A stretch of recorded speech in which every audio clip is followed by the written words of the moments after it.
Tipe kepribadian yang sering disebut sebagai pemikir strategis ini cenderung memiliki sifat menyendiri yang kuat. Sifat ini bukan sekedar preferensi biasa, melainkan bagian mendasar dari cara mereka memproses dunia di sekitarnya. Mereka sering memilih untuk menghabiskan waktu sendirian karena hal itu memberinya ruang untuk berkonsentrasi pada ide-ide besar dan rumit tanpa gangguan dari orang lain. Dalam keadaan sendirian itu, pikiran mereka bisa bekerja dengan efisien, menganalisis masalah dari berbagai sudut, dan membangun rencana jangka panjang yang lebih detail. Ini diperlukan karena energi mereka lebih banyak terisi ulang melalui aktivitas internal seperti membaca, merenung, atau memecahkan teka-teki kompleks, daripada melalui obrolan atau pertemuan sosial yang bisa terasa melelahkan. Keterpencilan ini muncul dari kecenderungan alami mereka untuk fokus pada dunia batin yang kaya, di mana mereka bisa mengeksplorasi konsep abstrak dan hubungan sebab akibat, tanpa perlu menyesuaikan diri dengan norma sosial luar. Mereka melihat interaksi dengan orang lain sebagai sesuatu yang seringkali tidak efisien, karena bisa melibatkan pembicaraan kecil yang tidak mendalam, atau emosi yang tidak rasional, yang bagi mereka itu terasa seperti pemborosan waktu dan energi.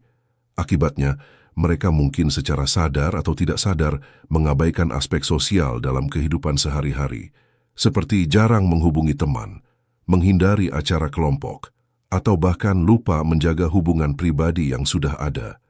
Ini bukan karena mereka tidak peduli pada orang lain, melainkan karena prioritas utamanya adalah pencapaian tujuan pribadi dan pengembangan diri, yang seringkali hal ini memerlukan isolasi untuk mencapai tingkat kedalaman yang mereka inginkan.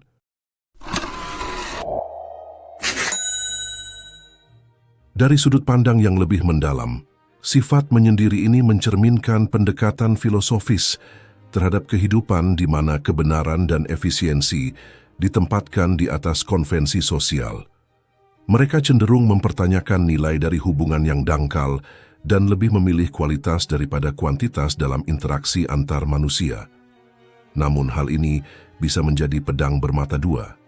Di satu sisi, keterpencilan memungkinkan mereka untuk mencapai inovasi dan pemahaman yang luar biasa dalam bidang seperti ilmu pengetahuan, teknologi, atau strategi bisnis karena pikirannya dapat bebas dari pengaruh eksternal yang bisa membelokkan logika murni.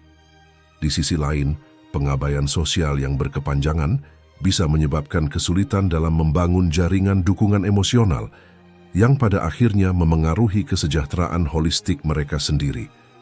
Individu ini mungkin tidak menyadari bahwa manusia sebagai makhluk sosial memiliki kebutuhan bawaan untuk koneksi meskipun dalam bentuk yang minimalis. Lebih lanjut, keterpencilan ini didorong oleh cara mereka memproses informasi. Mereka lebih suka mengumpulkan data secara independen, menyusunnya menjadi pola yang kompleks, dan menarik kesimpulan yang objektif tanpa campur tangan opini orang lain. Ini membuatnya tampak dingin atau jauh bagi orang di sekitar, padahal sebenarnya itu adalah mekanisme perlindungan untuk menjaga integritas pemikiran diri mereka. Dalam konteks yang lebih luas, sifat ini bisa dilihat sebagai bentuk adaptasi evolusioner, di mana individu seperti ini berperan sebagai pemecah masalah masyarakat, tapi dengan harga pengorbanan dalam ranah interpersonal. Mereka seringkali merasa bahwa waktu sendirian adalah investasi terbaik untuk pertumbuhan intelektual, yang pada gilirannya bisa memberikan kontribusi besar bagi dunia luar, meskipun tanpa kehadiran fisik yang konstan di tengah keramaian.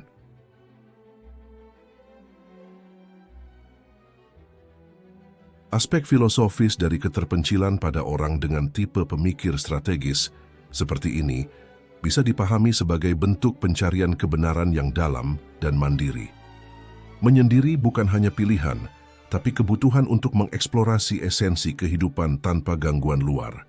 Dalam pandangan filosofis, keterpencilan ini mencerminkan keyakinan bahwa pemahaman sejati tentang dunia dan diri sendiri hanya bisa dicapai melalui refleksi internal yang intens, jauh dari pengaruh massa atau norma sosial yang seringkali dianggap dangkal atau menyesatkan. Ini mirip dengan pendekatan filsuf yang menekankan otonomi pikiran, di mana isolasi menjadi alat untuk membangun sistem pemikiran yang koheren dan inovatif, meskipun hal itu berarti mengorbankan ikatan emosional dengan orang lain. Salah satu sudut pandang utama datang dari pemikiran yang menekankan bahwa keterpencilan adalah jalan menuju kekuatan pribadi dan pertumbuhan intelektual. Di sini, menyendiri dilihat sebagai proses untuk mengatasi batasan manusia biasa, di mana individu harus menjauh dari keramaian untuk mengembangkan visi unik tentang realitas. Filosofi ini menyatakan bahwa masyarakat seringkali membatasi potensi seseorang melalui konformitas, sehingga isolasi menjadi sarana untuk menciptakan nilai-nilai baru dan memahami dinamika kekuasaan serta kehendak dalam diri. Bagi tipe seperti ini, hal tersebut selaras dengan kecenderungan alami mereka untuk merencanakan jangka panjang dan menganalisis pola kompleks, di mana keterpencilan memungkinkan fokus total pada pencarian kebenaran yang tak terganggu, meskipun bisa menimbulkan rasa terpisah dari dunia luar. Keterpencilan ini bisa dihubungkan dengan pandangan pesimis tentang interaksi manusia, di mana dunia dianggap penuh dengan penderitaan yang disebabkan oleh keinginan dan konflik sosial. Dalam kerangka ini, menyendiri adalah strategi rasional untuk meminimalkan rasa sakit, karena hubungan dengan orang lain seringkali membawa kekecewaan atau gangguan yang tidak perlu. Filosofi semacam ini menyarankan bahwa kebahagiaan sejati datang dari ketenangan batin yang hanya bisa dicapai dalam isolasi, di mana pikiran bisa bebas dari ilusi kolektif dan fokus pada kontemplasi metafisik. Ini resonan dengan sifat tipe pemikir strategis yang lebih memprioritaskan logika dan efisiensi daripada emosi sosial, sehingga keterpencilan menjadi bentuk perlindungan diri yang filosofis, meskipun berisiko membuat mereka tampak dingin atau terasing. Secara lebih luas, aspek filosofis ini melibatkan gagasan bahwa kehidupan kontemplatif adalah bentuk eksistensi tertinggi, di mana keterpencilan memungkinkan eksplorasi pertanyaan mendasar tentang keberadaan, etika, dan pengetahuan. Ini mencerminkan keyakinan bahwa pengetahuan sejati bersifat individual dan tidak bisa dibagikan secara sempurna melalui interaksi, sehingga menyendiri menjadi cara untuk mencapai kebijaksanaan yang autentik. Meskipun keterpencilan ini memberikan keuntungan dalam hal produktivitas dan inovasi, ia juga menuntut keseimbangan yang sadar.